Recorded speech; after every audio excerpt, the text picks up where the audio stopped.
Bismillahirrahmanirrahim. Assalamualaikum warahmatullahi wabarakatuh.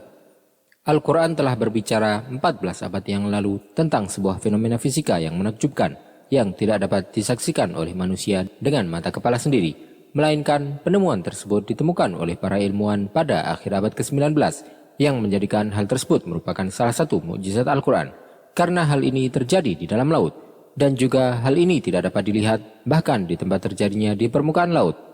Fenomena tersebut adalah adanya penghalang atau pemisah antara air asin dan air tawar ketika bertemu di suatu tempat.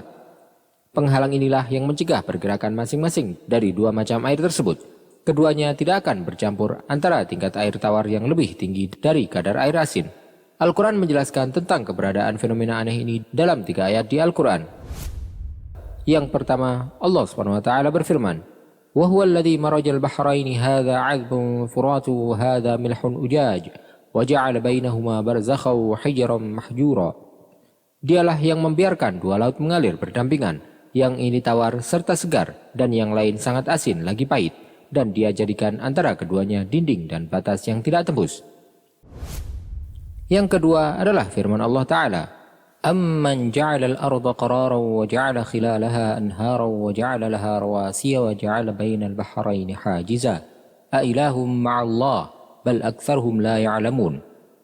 Apakah yang kamu sekutukan itu lebih baik ataukah zat yang telah menjadikan bumi sebagai tempat berdiam, menjadikan sungai-sungai di celah-celahnya, menjadikan gunung-gunung untuk mengukuhkannya, dan menjadikan suatu pemisah antara dua laut? Apakah ada Tuhan lain bersama Allah? Sebenarnya kebanyakan mereka tidak mengetahui. Yang ketiga, Allah SWT berfirman, Marajal bahraini yaltaqiyan, bainahuma barzakhul la yabghiyan, fabi'ayyi ala'i rabbikuma tukadziban. Dia membiarkan dua laut, tawar dan asin bertemu. Di antara keduanya ada pembatas yang tidak dilampaui oleh masing-masing. Maka nikmat Tuhanmu manakah yang kamu dustakan, wahai jin dan manusia? Para ulama tafsir memiliki dua pendapat dalam pembicaraan mereka tentang penghalang atau pembatas antara dua lautan yang disebutkan dalam ayat-ayat tersebut. Yang pertama cenderung percaya bahwa penghalang adalah entitas fisik yang terlihat, dan hal itu merupakan tanah yang memisahkan antara laut dan sungai. Inilah yang mencegah air dari bercampur satu sama lain. Adapun pendapat yang kedua, mereka menyebutkan bahwa pembatas adalah penghalang abstrak atau bukan fisik yang mencegah bercampurnya air laut asin dengan air sungai segar di daerah pertemuan mereka. Nampak jelas bahwa pendapat pertama tidaklah benar dan bertentangan dengan makna ayat-ayat ini, terutama ayat-ayat dalam surat Ar-Rahman yang menegaskan bahwa pembatas muncul pada pertemuan dua air tersebut. Sehingga tidak mungkin dengan cara apapun untuk mengartikan pembatas atau penghalang sebagai tanah yang memisahkan antara lautan dan sungai. Demikian juga tidak ada aspek mukjizat yang jelas yang diingkari oleh orang-orang kafir terhadap keberadaan Allah pada kenyataan bahwa tanah adalah pemisah yang memisahkan laut dan sungai. Adapun puncak keajaiban ciptaan Allah adalah air asin bertemu dengan air segar tanpa airnya bercampur melalui pemisah yang menakjubkan ini. Adapun kata maraj yang disebutkan dalam ayat-ayat tersebut berarti proses pencampuran atau penggabungan perairan dua laut di satu tempat. Dan dalam video kali ini kita akan menunjukkan bahwa adanya pembatas antara air tawar dan air asin merupakan salah satu mukjizat besar dari mukjizat Allah di alam semesta ini. Tanpa itu kehidupan manusia dan makhluk hidup lainnya akan berada dalam bahaya karena kelangkaan air tawar di permukaan bumi.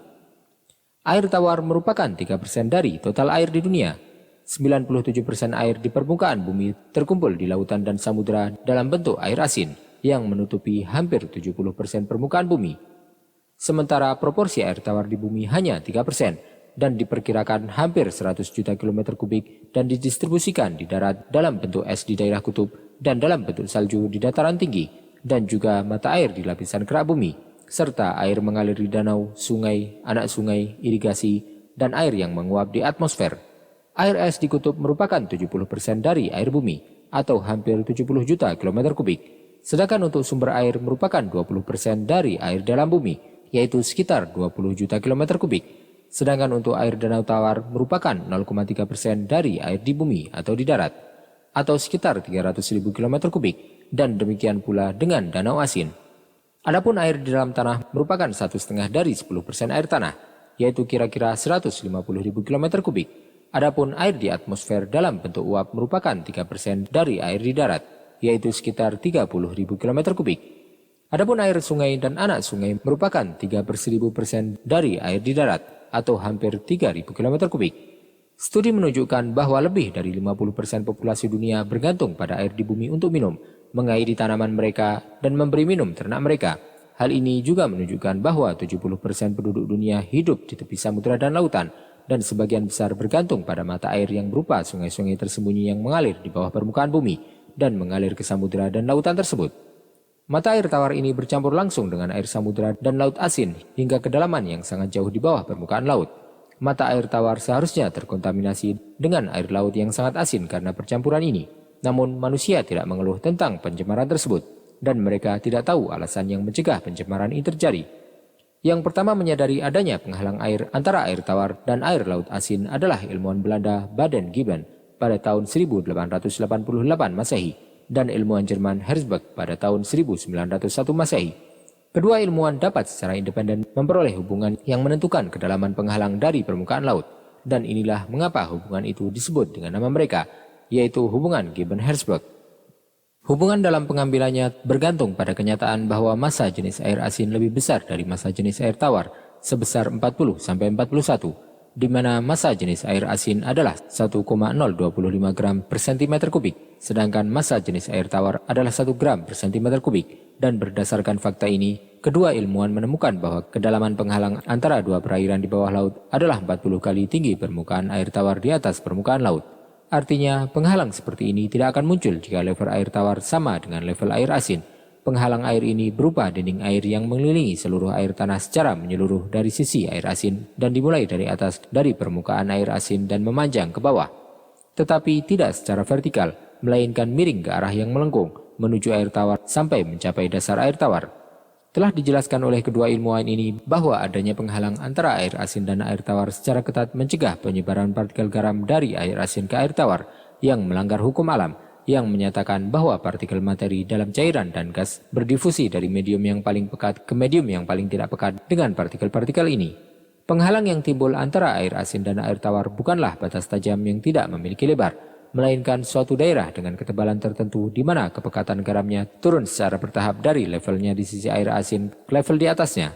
Sisi air tawar disebut air berbau busuk atau air kotor, air payau atau campuran air tawar dan garam. Para ilmuwan menyebut pembatas air asin atau antarmuka air tawar atau transisi pada penghalang air yang memisahkan kedua perairan ini. Kata-kata dalam Al-Quran menggambarkan penghalang air ini sangat akurat karena menggambarkannya sebagai pembatas. Pembatas seperti yang diketahui adalah tahap atau keadaan transisi yang terletak di antara dua tahap atau dua keadaan yang berbeda. Adapun firman-Nya bainahuma barzakhul la yabghiyan, di antara keduanya ada pembatas yang tidak dilampaui oleh masing-masing. Ayat tersebut mengungkapkan fungsi utama dari pembatas air ini, yaitu untuk mencegah aliran dan pencampuran air asin dengan air tawar atau sebaliknya. Juga salah satu ayat yang berbicara tentang pembatas air menegaskan bahwa fenomena ini terjadi terutama pada pertemuan air asin dan tawar. Fenomena terjadinya pembatas air muncul pada pertemuan massa air asin dengan air tawar, seperti halnya pertemuan air tawar dengan air samudera dan laut asin, serta pertemuan air sungai tawar dengan perairan laut di muaranya. Begitu juga air tawar yang diakibatkan mencairnya air kutub di sekitar perairan laut yang asin. Perairan laut yang mengelilingi pulau-pulau ini karena tekanannya yang sangat besar mampu sepenuhnya mencemari mata air yang ada di dalamnya, jika bukan karena perhatian Allah SWT terhadap makhluk-makhluknya melalui ciptaannya berupa pembatas air ini. Pembatas air tidak hanya mencegah bercampurnya air asin dengan air tawar, tetapi juga menaikkan kadar air ini melalui masuknya air asin di bawah air tawar yang mengapung di atasnya karena kepadatannya yang relatif rendah. Penemuan pembatas air yang menakjubkan ini tidak menyisakan ruang bagi orang yang berakal dan bijak untuk meragukan kebenaran Al-Quran yang mulia ini, yang mengacu pada keberadaan pembatas ini dan memperjelas karakteristik dan peranannya dalam mencegah air asin untuk mencemari air tawar meskipun percampuran mereka yang jelas. Maha benar Allah SWT yang telah berfirman, "Sanurihim ayatina fil afaqi wa fi anfusihim hatta yatabayyana lahum annahu al-haq. Awalam yakfi birabbika annahu ala kulli syai'in syahid." Kami akan memperlihatkan kepada mereka tanda-tanda kebesaran kami di segenap penjuru dan pada diri mereka sendiri, sehingga jelaslah bagi mereka bahwa Al-Quran itu adalah benar. Tidak cukupkah bagi kamu bahwa sesungguhnya Tuhanmu menjadi saksi atas segala sesuatu? Allah SWT juga berfirman, "Wa qulil hamdulillahi sayurikum ayatihi fata'arifunaha, wa ma rabbuka bighafilin amma ta'amalun." Katakanlah wahai Nabi Muhammad, segala puji bagi Allah. Dia akan memperlihatkan kepadamu tanda-tanda kebesarannya sehingga kamu akan mengetahuinya. Tuhanmu tidak lengah terhadap apa yang kamu kerjakan. Wallahu ta'ala a'lam wa sallallahu wa sallam wa baraka ala sayyidina Muhammadin wa ala alihi wa sahbihi ajma'in.